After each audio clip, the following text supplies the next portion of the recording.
오늘은 이미 지불되었습니다 라는 제목으로 함께 말씀을 나누겠습니다. 우리 이 말씀을 통해서 저와 여러분 안에 예수 그리스도의 이미 지불하신 그런 구원의 은총이 저와 여러분과 함께 하기를 축원하고 또한 소망하며 그 소망을 따라 살아갈 수 있는 여러분 되기를 바랍니다. 여러분, 미리네라는 운동을 아시는지 모르겠습니다. 영국의 한 카페에서 시작된 이 미리네 운동이 지금은 전 세계적으로 많이 퍼져 있고 굉장히 많은 숫자의 업소들, 가게들이 이 미리네 운동에 동참하고 있습니다. 쉽게 말씀드리면 이겁니다. 내가 갖고 있는 여러 가지 많은 돈도 될 수 있고요. 다양한 게 있겠지만 차마 그것을 어려운 사정에 먹지 못하는 어려운 이웃들을 위해 내가 미리 내는 겁니다.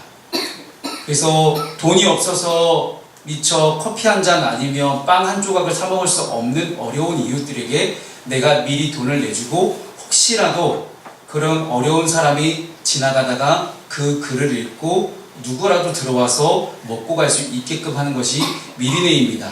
그래서 보시면 짱짱맨 짱짱걸, 이렇게 미리네 당신은 짱짱맨 짱짱걸이라고 해서 따뜻한 아메리카노 10잔 이렇게 써놨습니다. 이렇게 써놓은 집은 들어가시면 내가 원하면 아메리카노 커피를 그냥 나는 무료로 마실 수 있는 거예요. 만약에 10명이 갔다 10명이 한 잔씩 나눠 먹을 수 있는 그런 것이 바로 미리네 운동입니다.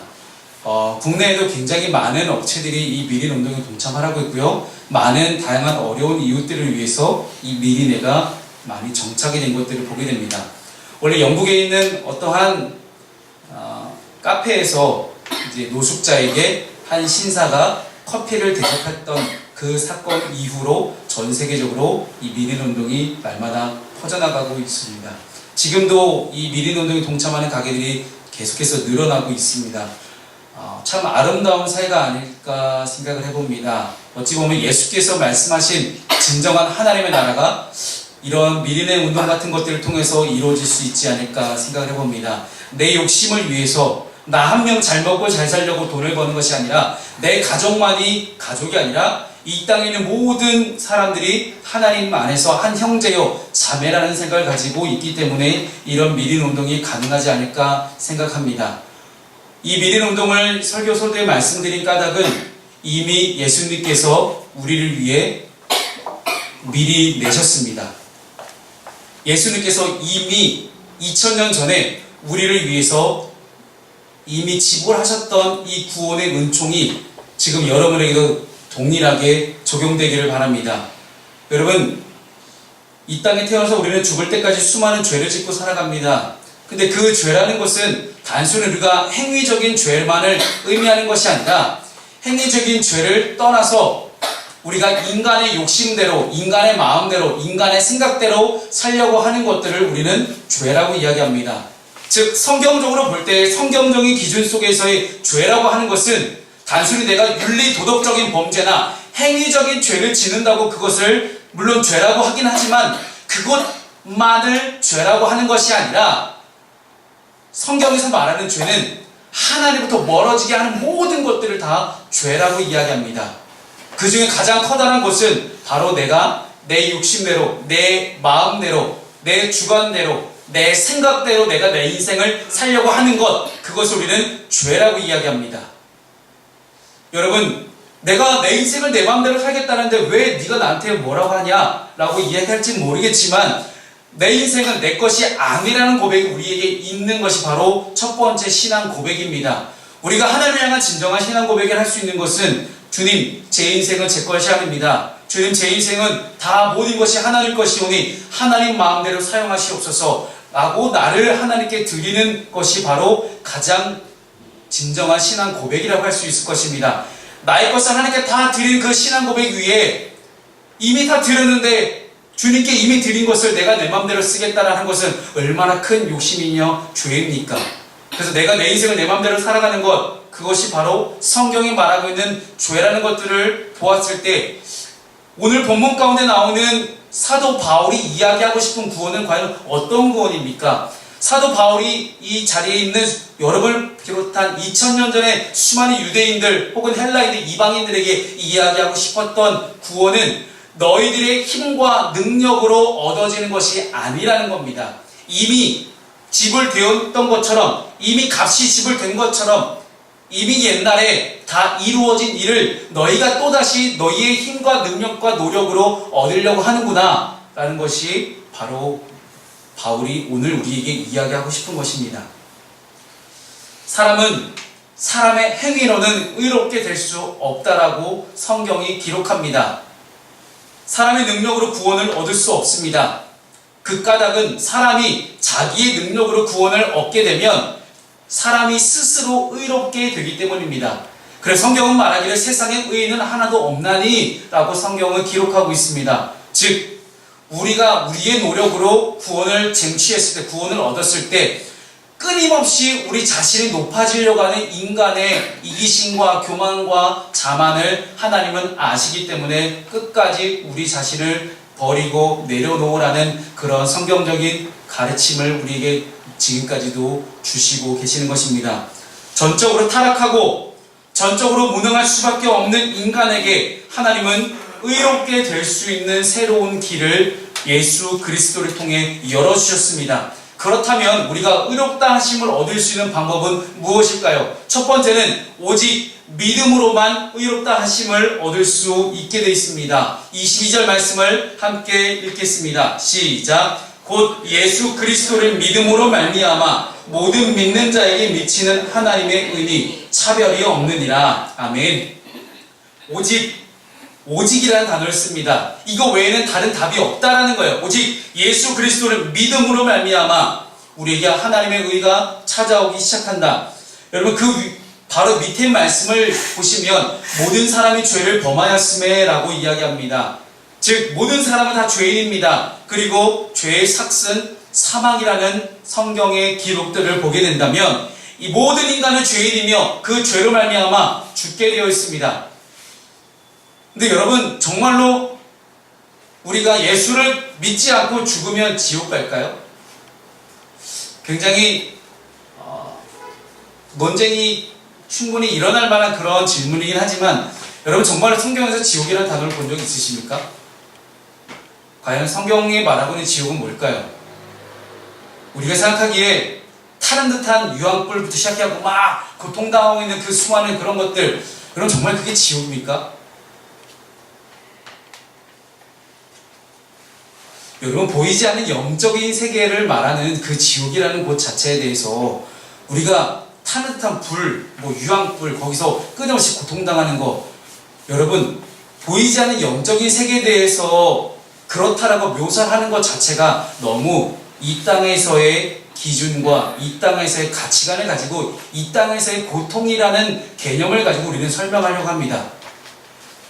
인간의 한계, 인간의 지식, 상식의 한계, 지혜의 한계로는 지옥을 표현할 수 있는 게 가장 지옥 같은 게 그거라고 생각하는 거예요. 그러니 많은 이들이 복음에 대해서, 예수 그리스도에 대해서 너희가 지옥불에 떨어지지 않으면 예수 믿어야 된다 식으로 두려움만 조장했던 것이 지난날의 우리 복음 전도의 방법들이었습니다. 여러분 정말로 그런 지옥이 존재할까요? 제가 매주 전도를 합니다. 어떻게든 누굴 만나서든 어디서든 어떤 방법으로 전도를 하며 살아가는데 복음을 전하다 보면 거의 대부분의 사람들이 공통적인 대답이 있습니다.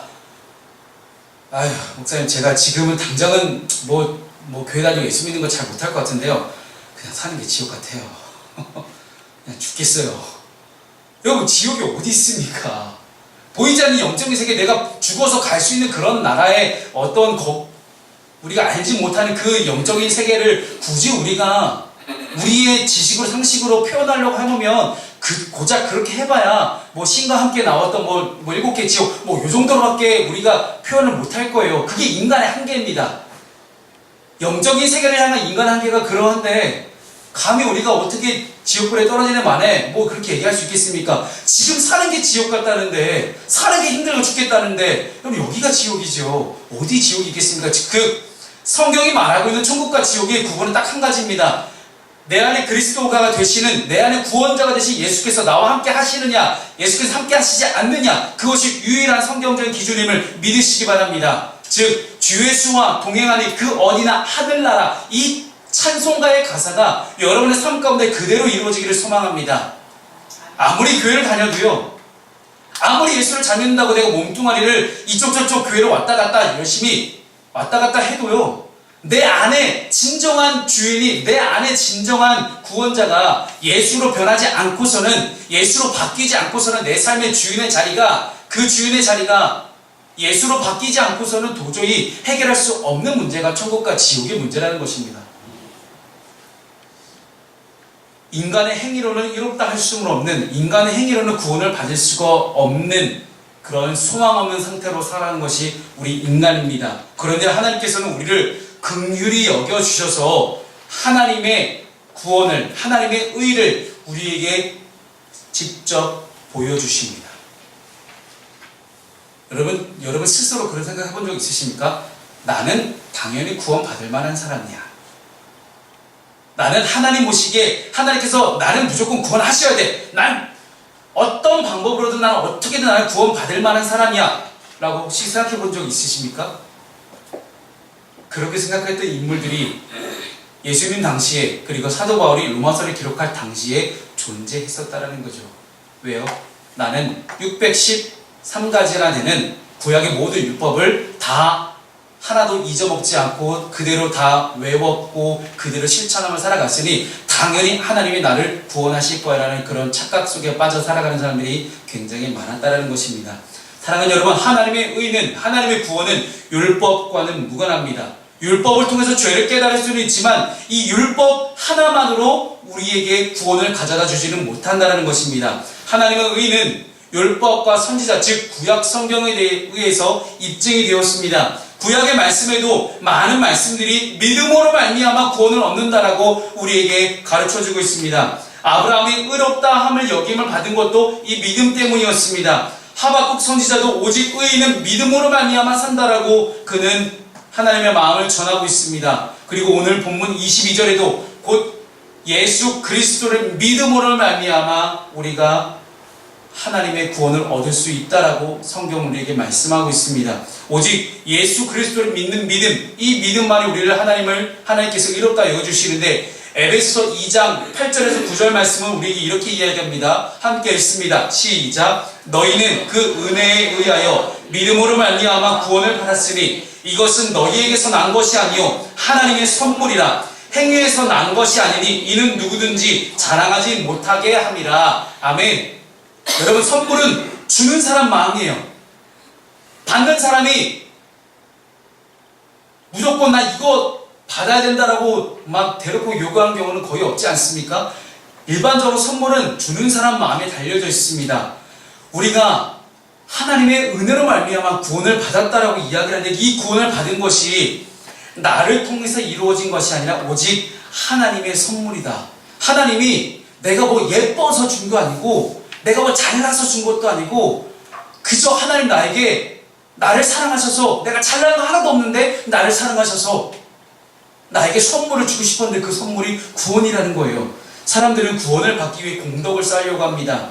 대부분의 많은 종교들이 구원을 얻기 위해서 공덕을 쌓으러 갑니다. 수많은 인간적인 행위와 노력들을 기울이라고 그렇게 강조하며 살아갑니다. 착한 일을 많이 하면 구원을 받을 수 있다고 생각을 합니다. 그리고 수련을 많이 하고 기도를 많이 하면 구원을 받을 수 있을 것이라 생각합니다. 하지만 착각입니다. 우리가 의롭게 되는 것, 우리가 구원을 받는 것, 우리가 구원을 얻는 것은 우리의 공로나 행위가 아니라 오직 예수 그리스도를 믿음으로만 가능하다는 것입니다. 그래서 누구든지 자랑할 수 없고 겸손히 하나님의 은혜만을 자랑해야 한다는 것입니다.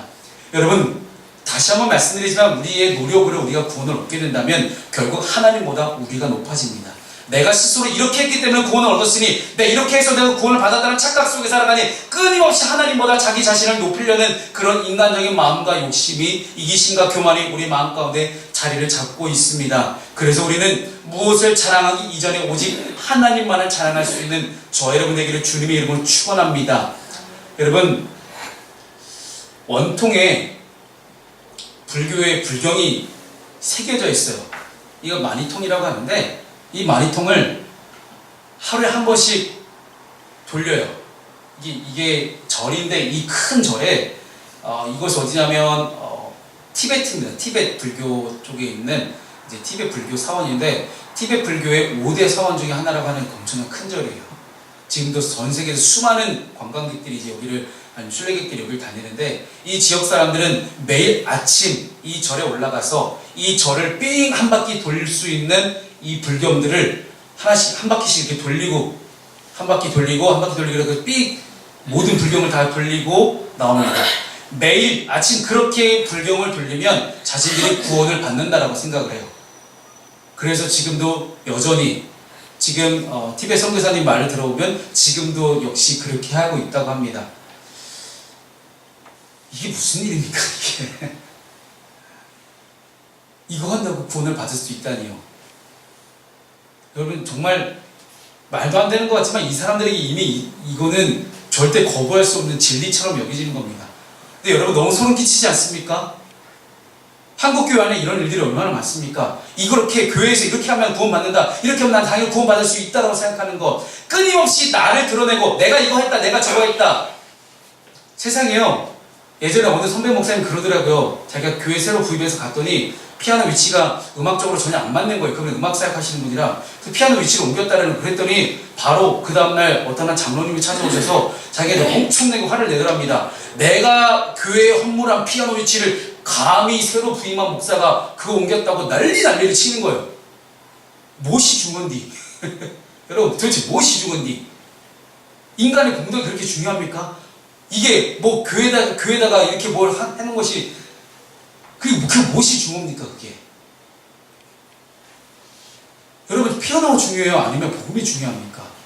정말 아름다운 음악으로 하나님을 더 예배할 수 있는 그런 것이 더 중요한 것이지, 굳이 그 위치가 여기 있네 저기 있네 그게 무엇이 중요합니까, 그게? 근데 여러분, 비단 그런 예뿐만 아니라 우리가 신앙생활을 하면서 우리의 인생 가운데, 우리의 살아가는 가운데 내가 그래, 주일날 오전 11시 예배, 그래 나 요거 참석하면 그래 나 어떻게든 하나님 나 축복하시겠지, 어떻게든 나 구원 받겠지, 그래 내 물질 축복, 영권 뭐 수많은 축복 다 받겠지, 그래 너무 좋다. 여러분, 진정으로 내 안에 주인이 예수로 바뀌어서 내가 하나님의 나라를 경험하지 않으면 우리 안에 하나님의 일들이 일어나지 않습니다. 하나님의 일하심이 기대되십니까? 그렇다면 여러분의 마음 가운데 예수께서 계신 것입니다. 그런데 제가 또 한 번 말씀드리지만 율법과 율법주의는 다릅니다. 여러분이 알기 쉽게 제가 설명을 드리기 위해서 율법과 율법주의를 이제 구분할 수 있는 가장 중요한 차이점은 이 율법을 이행하는 힘의 원동력이 어디에 있냐라는 거예요. 이 율법 자체가 나쁜 건 아닙니다. 예수께서도 이 땅에 오셔서 나는 율법을 폐하러 온 것이 아니라 율법을 완성하러 왔노라라고 이야기하십니다. 그렇다는 것은 율법 자체가 부정하고 거짓되고 잘못된 것은 아닌데, 이 죄를 깨닫게 하는 이 율법을 내가 지키며 살아갈 때 율법을 지키는 힘의 원동력이 내 안에서 내가 이 율법을 지키려고 내가 구원받으려고 스스로 노력해서 율법을 지키려고 하는 거냐, 아니면 성령의 능력으로, 성령의 힘으로 내가 성령께서 감동을 주시고 성령님의 온전하신 이끄심으로 말미암아 내가 율법을 지키며 살아가느냐, 이것이 매우 다르다라는 거예요. 여러분, 내 이웃을 내 몸과 같이 사랑하라, 좋죠. 이웃사랑을 실천할 때 내가 이 사람 도와주면 이 사람 나한테 겁나 고마워하겠지? 야, 내가 이 사람 이만큼 도와주면 나중에 저 사람 나한테 이만큼 해주겠지? 그런 것들을 바라면서 인간적인 교만과 욕심 때문에 내가 그 사람을 도와주는 것은 아무런 효과가 없이 그런 율법 따위는 차라리 폐기되어야 맞는다는 거예요. 근데 성령께서 정말로 도움을 줘야만 하는 그 사람을 깨닫게 하시고 그 사람에게 도움을 줄 수 있도록 저에게 물질을 축복을 주시고 그 물질을 나눔으로 인해서 그렇게 사랑을 실천만 살아간다면 이 율법은 정말로 다르게 되어지는 것입니다. 정말로 율법의 완성은 오직 사랑을 통해서 이루어지는 것입니다.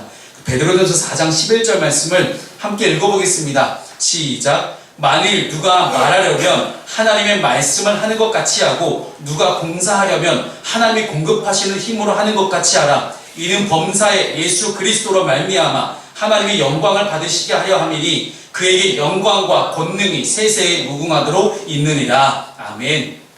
뭐라고 이야기합니까? 말 한마디를 하다가 하나님 말씀하신 것처럼 말을 하고 봉사를 하고 일을 하고 누군가를 구제하고 도와주려고 해도 하나님의 공급하신 힘, 성령의 공급하신 힘으로 하라는 이야기입니다. 이것이 바로 율법과 율법주의를 가늠할 수 있는 중요한 잣대가 됩니다. 사랑하는 여러분, 오직 의롭다 하심은 믿음으로만 얻을 수 있습니다. 그 믿음이 오늘 저와 여러분이 있기를 주님의 이름으로 축원합니다. 두 번째는 우리가 의롭다 하심을 얻으려면 예수 그리스도의 속량으로만 우리는 의롭다 하심을 얻게 됩니다. 예수께서 하신 일이 무엇이죠? 이 땅에 오셔서 인간의 죄를 용서하시기 위해 창조주 대신 전능하신 하나님과 같은 예수님이 친히 십자가에 못 박혀 죽으셨다는 사실입니다. 십자가에서 보혈의 피를 흘려주심으로 말미암아 인간이 해결할 수 없는 죄값을 예수님께서 대신 치러주셨다는 것입니다. 미리내 이미 지불하신 것처럼 우리가 져야 될 죄값을 이미 예수께서 치르셨다는 것입니다. 그래서 예수님께서 십자가에서 마지막 죽기 전에 하신 말씀이 다 이루었다. 이것을 헬라어 원어로는요, 다 지불되었다는 뜻으로 사용됩니다. 이미 예수님이 값을 다 치르셨다는 거죠. 여러분, 함께 24절 말씀을 읽어보겠습니다. 시작. 그리스도 예수 안에 있는 속량으로 말미암아 하나님의 은혜로 값없이 의롭다 하심을 얻은 자 되었느니라. 아멘. 여러분, 속량, 이 속량이라는 한자가 좀 어려울 것 같아서 제가 풀어놨습니다. 리뎀션이라는 그런 좀 여러 가지 어려운 신학적 용어를 쓰는데, 몸값을 받고 죄인을 풀어서 자유인이 되게 해주겠다는 거예요. 이 속죄, 속량 뭐 이런 단어를 똑같이 리뎀션을 쓰는데, 이 리뎀션이라는 영어 단어는요, 그 당시 고대 근동지방에서 노예제도가 있었습니다. 근데 이 노예를 내가 갖고 있었는데, 이 노예를 내가 저 사람한테 파는데 갑자기 저 사람이 그렇게 얘기하는 거예요. 내가 이만큼의 값을 지불할 테니 나는 이 사람을 이제 노예로 생각하지 않고 이 사람을 자유인으로 풀어주시오. 그 당시 신분제 사회 속에서 노예 같은 종들이 있었고 그 위에 자유인이 있었어요. 자유인 위에 로마 시민권자들이 있었습니다.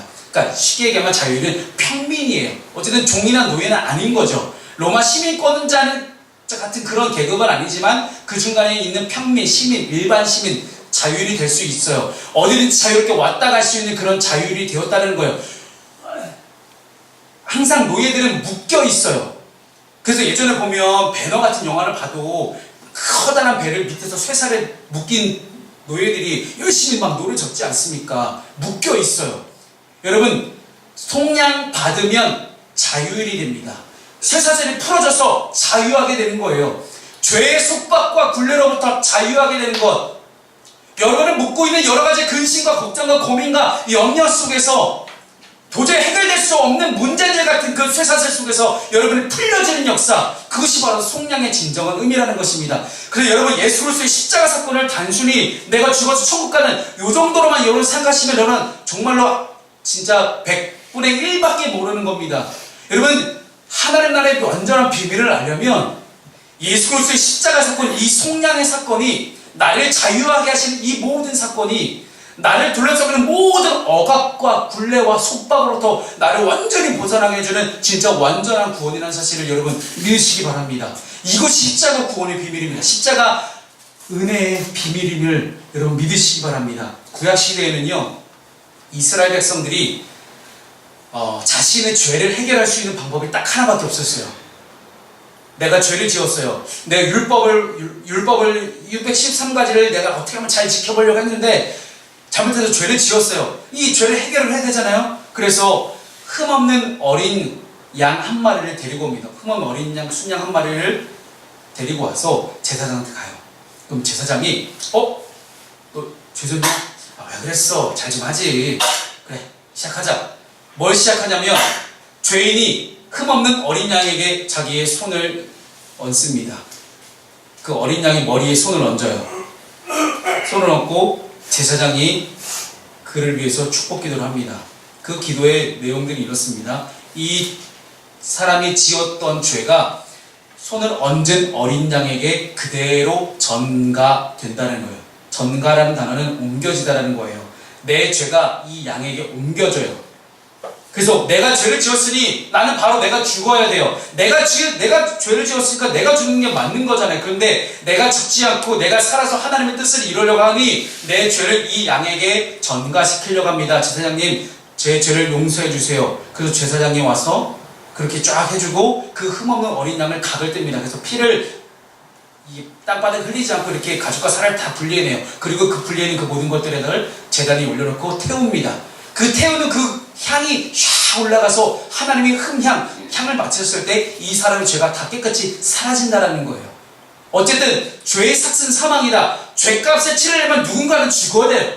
누군가 죽는데 내가 죽을 수 없으니 나를 대신해서 흠없는 어린 양 한 마리가 죽어가는 겁니다. 이것이 바로 구약시대의 죄를 해결할 수 있는 유일한 길입니다. 즉 이 희생의 제사, 누군가 한 마리가 죽어가는 그 희생의 제사, 그 완전한 제사. 근데 여러분, 내가 죄를 지을 때마다 계속해서 이 제사를 드려야 되는 거예요. 내가 만약 오늘 죄를 지었어, 그럼 내일 죄를 또 지었어, 그럼 내일 또 똑같은 걸 하는 겁니다. 그런데 예수께서 십자가에 달려 돌아가신 그 십자가 사건은 여러 번 반복해서 일어나는 그런 제사가 아니라 단번에, 한 번에 완전하게 끝내는, 더 이상 할 필요가 없는. 그래서 예전에는 우리가 내 죄를 해결하기 위해서 양에게 죄를 전가시켰던 것처럼 우리는 끊임없이 우리의 인간적인 노력과 행위로 구원을 얻어보려고 하지만 이미 예수께서 다 완벽하게 한 번에 끝내버리신 구원의 사건을 우리가 자꾸 우리 인간의 노력으로 뭔가를 자꾸 얻어보려고 하는 그런 착각 속에 우리는 지금 살아가고 있다는 것입니다. 하나님은 죄로 말미암아 단절되었던 하나님과 우리의 관계를 회복하기 위해 하나밖에 없는 아들 예수 그리스도를 이 땅에 보내셨습니다. 그 예수 그리스도의 십자가의 보혈로 우리의 모든 죄가 씻김을 받고 거룩하신 하나님과의 관계가 회복되었습니다. 그리고 화평을 이루게 되었고 예수께서 진짜 길이요 생명이라는 것을, 유일한 진리라는 것을 우리가 믿게 되어질 때에 비로소 우리는 그의 속량하심으로 말미암아 우리가 비로소 의롭다 하심을 얻을 수 있게 된다는 것입니다. 사랑하는 여러분, 그래서 우리는 우리 자신의 행위를 이제서는 안 됩니다. 함께 이렇게 예배하면서 신앙생활을 하면서 여러분 교회를 다니신다고 하면서 절대로 여러분들의 행위와 노력들을 의지하지 말고 드러내지도 말고 오직 겸손하게 하나님만을 바라볼 수 있는 여러분 되길 바라겠습니다. 마지막으로 세 번째, 이 하나님의 의로움은 차별이 없는 그런 의로움입니다. 29절 말씀 함께 읽겠습니다. 시작. 하나님은 다만 유대인의 하나님이시냐 또한 이방인의 하나님은 아니시냐 진실로 이방인의 하나님도 되시느니라. 아멘. 믿음으로 말미암아 구원을 얻는다는 이 이신칭의의 분명한 사건은 모든 사람들에게 적용되는 보편적인 하나님의 은총입니다. 여기에는 유대인이든 이방인이든 차별이 없습니다. 그러나 그 당시 이 로마서를 작성할 때에 유대인들이 가졌던 일반적인 보편적인 생각은, 야, 이방인들아, 헬라인들아, 그리스인들아, 다른 나라 사람들아, 우리는 처음부터 하나님 믿었던 민족이야. 니네랑은 혈통부터 달라. 우리는 순종이야. 어디 잡종들이 와갖고 하나님 믿겠다라고, 야, 니네는 안 돼. 그것이 바로 유대인들의 생각입니다. 우리만 구원받을 수 있어. 우리 원래 하나님 선택받은 민족이란 선민사상이죠. 나는 선택받은 민족이기 때문에 너희들하고는 아예 처음부터 질이 달라. 혈통이 다르니 어디 끼어들지 마라. 구원은 우리에게만 허락되었다. 이것이 유대인들이 가지고 있던 하나님의 구원에 대한 사상이었습니다. 그러나 하나님은 유대인만의 하나님이 아니라는 것을 끊임없이 구약성경에서 우리에게 말씀하십니다. 여러분, 요엘서 2장 28절 29절입니다. 함께 읽습니다. 시작. 그 후에 내가 내 영을 만민에게 부어주리니 너희 자녀들이 장래일을 말할 것이며 너희 늙은이는 꿈을 꾸며 너희 젊은이는 이상을 볼 것이며 그때 내가 또 내 영을 남종과 여종에게 부어줄 것이며. 사도행전의 여러 가지 놀라운 역사가 이미 요엘 선지자를 통해서 예언이 되었습니다. 그때 내가 내 영을, 하나님의 영을, 천지와 만물을 창조하실 때 함께 창조하셨던 그 성령 하나님의 그 영적인 존재가 만민에게, 이스라엘뿐만 아니라 모든 백성의, 모든 나라, 모든 열방의 모든 사람, 모든 민족에게 부어진다는 그런 이야기입니다. 요나서 말씀을 봅니다. 시작. 하물며 이 큰 성읍 니느웨에는 좌우를 분별하지 못하는 자가 12만여 명이요 가축도 많이 있나니 내가 어찌 아끼지 아니하겠느냐 하시니라. 여러분, 요나 선지자가 하나님 말씀하시죠. 야, 니느웨에 가서 복음을 전해라. 싫습니다. 분명히 저 아수르는 우리 북이스라엘을 멸망시킬 나라인데 왜 내가 적국에 가서 복음을 전해야 됩니까? 나는 저 사람들 싫습니다. 그랬더니 하나님이 어디 감히 내가 저 사람들 12만 명과 가축까지 내가 모두 다 사랑한다. 내가 이스라엘만 사랑한 줄 알았냐? 내가 모든 사람을 다 사랑해. 봐라, 이스라엘 지금 범죄하고 있지 않느냐? 아무리 선택받은 민족이면 뭐해? 저렇게 죄를 짓는데 아무리 교회 잘 다니면 뭐해? 끊임없이 예수 그리스도를 내 마음 가운데 주인으로 모시지 않으면 하나님의 구원은 여러분들에게 박탈될 수 있습니다. 사랑하는 여러분, 이스라엘은 그렇게 심판을 받았습니다. 하지만 동시에 니느웨의 12만여 명은 요나가 전한 복음 때문에 모든 이들이 죄를 뒤집어 쓰고 베옷을 입고 하나님께 철저하게 회개하며 나아옵니다. 어떤 사람이 구원받을 만한 자격이 있습니까? 끊임없이 지 잘났네 하고 나 잘났네 하고 그렇게 있는 이스라엘입니까? 아니면 회개하고 돌아오는 이 아수르 사람입니까? 모든 민족에게 하나님의 영을 부어주셨을 때 회개하고 예수 그리스도를 믿기로 결단하는 모든 이들에게 하나님은 다 구원하시겠다는 이야기입니다. 그래서 그 말씀을 사도행전 1장에서 이야기를 하자. 함께 읽습니다. 시작. 오직 성령이 너희에게 임하시면 너희가 권능을 받고 예루살렘과 온 유대와 사마리아와 땅끝까지 이르러 내 증인이 되리라 하시니라. 아멘. 점점 퍼져나가고 있습니다. 영적인 지경을 얘기하죠. 복음의 전파의 반경을 이야기합니다. 예루살렘과 온 유대와 사마리아 땅끝까지 점점점 퍼져나갔을 때 모든 이들, 저 반경 안에 있는 모든 사람들, 이 세상의 모든 사람들도 똑같이 예수 그리스도의 증인이 될 수 있다라는 것입니다. 하나님은 유대인뿐만 아니라 이방인도 사랑하신 하나님이십니다. 유대인뿐만 아니라 모든 민족과 열방을 구원하길 원하시는 하나님이십니다. 그렇기에 하나님의 의로움, 하나님의 구원은 차별이 없습니다. 우리가 갖고 있는 차별은 무엇입니까? 야, 내가 생각할 때 저 사람은 진짜 구원 못 받을 것 같아. 야, 저렇게 말하고 저렇게 행동하고 저렇게 인생을 살아가니 어떻게 구원 받겠어라고 생각하는 것은 결국 우리의 기준입니다. 결국 우리의 생각이죠. 우리가 은근히 어느새부터 차별을 가지고 우리가 생각을 한다는 것입니다. 하지만 사랑하는 여러분, 하나님은 절대로 차별 없이 모든 인류를 사랑하신 하나님이십니다. 아직까지 하나님을 알지 못해서 세상 가운데 방황하고 있는 많은 사람일지라도, 술과 담배로 찌든 인생이라 할지라도, 세상의 정력과 향락에 빠진 인생이라 할지라도 예수 그리스도를 믿기만 하면, 예수 그리스도를 믿기만 하면 하나님의 의로운 옷을 덧입혀 주신다라고 하나님 말씀하십니다. 그래서 하나님은 선교하시는 하나님이십니다. 하나님의 선교, 미시오데이라는 그런 신학적 용어를 쓰는데요. 하나님의 선교는 무엇입니까? 모든 민족이 예수 그리스도의 복음을 듣고 모든 이들이 함께 하나님을 한 목소리로 예배할 때 그제야 하나님 나라가 임한다는 것이다. 그때야 세상의 끝이 온다는 것입니다. 하나님은 모든 인류를 사랑하십니다. 이 전 세계에 있는 모든 인간들을 다 사랑하십니다. 그러니 차별 없는 하나님의 사랑. 근데 여러분 정말 감사한 건 뭔지 아세요? 차별 없는 하나님의 사랑을 묵상하다 보니요, 저에게 가장 큰 은혜가 되었던 것은, 나는 끊임없이 죄인인데, 나는 어제도 미움과 시기와 다툼과 질투 속에 난 살아갔는데, 그럼에도 불구하고 하나님 나를 사랑하시고, 그럼에도 불구하고 하나님 나를 구원하려고 하시는구나. 하나님의 차별 없는 사랑이 먼저 나에게 적용되는구나. 그 사랑이 여러분과 함께하기를 주님 이름으로 축원합니다. 기도하겠습니다. 하나님,